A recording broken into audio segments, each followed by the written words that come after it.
So our new chapter book that we're going to read is called Here's Hank, a short tale about a long dog. Its authors are Henry Winkler and Lynn Oliver.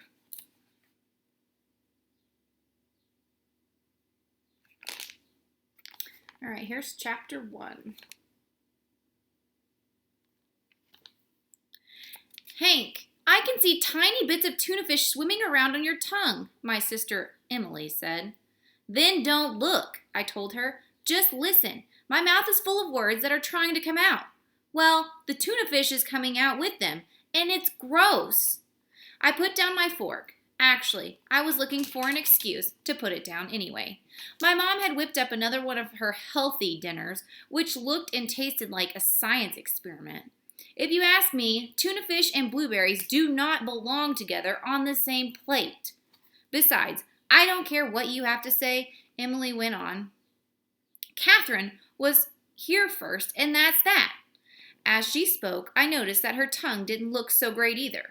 It was all blue from the blueberries. It looked like the entire Smurf family was living in her mouth. Emily, honey, my mom cut in, Hank has a right to express his opinion. That's right, I said, and my opinion is that this family needs a pet. We have a pet, and her name is Catherine, Emily snapped. Catherine is an iguana, I answered. All she does is hiss and catch flies. She can't even play ball. We need a dog. My dad stopped mid-bite and gave me a look. Who's going to take care of this dog? He asked. A pet needs to be fed and walked and washed and taught proper rules of behavior. And that's what I want to do, I said. I can't wait for that job. Hank, Emily said with a sigh, we can't have a dog because Catherine is just a baby. A big dog would scare her. As her mother, that would break my heart. Oh, now you're her mother? I said. That makes sense, actually, because you look alike. You both have scales on your feet, claws on your hands, and long, sticky tongues that collect insects. Hank, that's enough, said Mom. She got up and started to gather the dishes. Emily got up too and headed to her bedroom. She returned with Catherine wrapped around her shoulders like a scarf.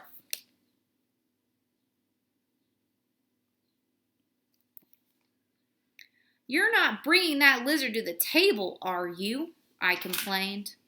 She's a member of this family, too, Emily told me. The minute Emily sat down in her chair, Catherine whipped out her long tongue and snatched the last bite of my buttered roll. It was the one thing I wanted to eat. I had been saving that bite to drown out the taste of the rest of dinner. Hey, Kathy, I hollered. Drop that roll right now. It's mine. It was too late. The roll had disappeared into her scaly iguana body. Catherine smiled at me as if to say, tough patooties, kid. You see what I mean, Dad? I said. It's not fair that Emily can have a lizard as a pet.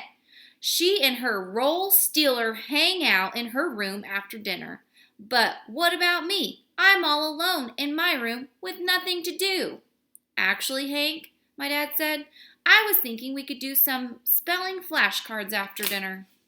No, Dad, please, not the flashcards again. They don't help me. I know the word 1 minute, then I forget it the next. Hank, you have a spelling test coming up. Don't you want to do well? He asked. There it was again. My dad can hardly get through a meal without bringing up school. My grades aren't good, I know that, but my school is hard for me. I try to do well, I really do.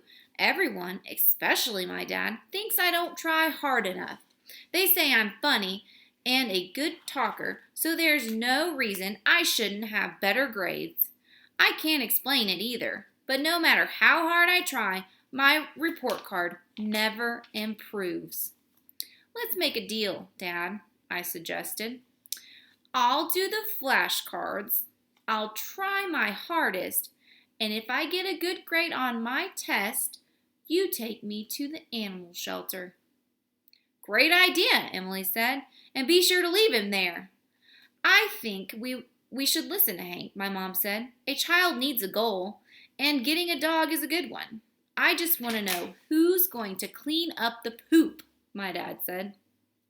I'm your guy, Dad, I said. I'm going to get rubber gloves, a nose clip, and a face mask.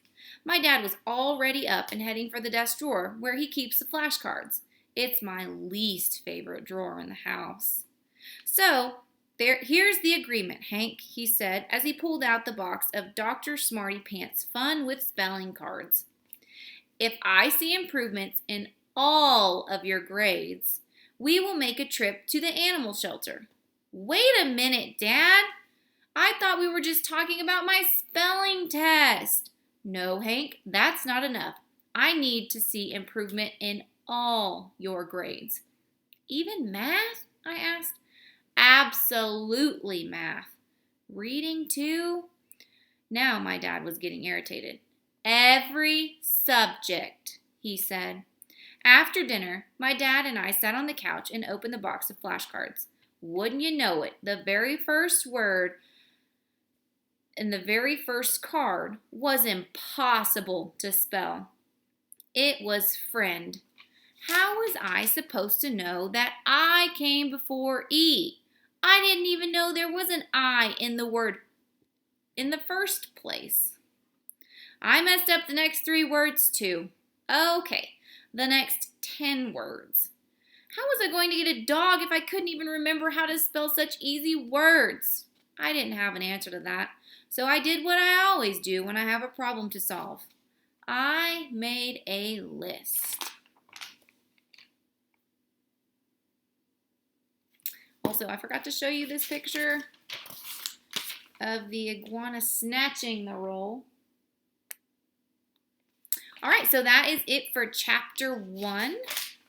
We will read chapter 2 tomorrow, and I hope you guys enjoy this chapter book as much as I do. I'll talk to you later. Bye.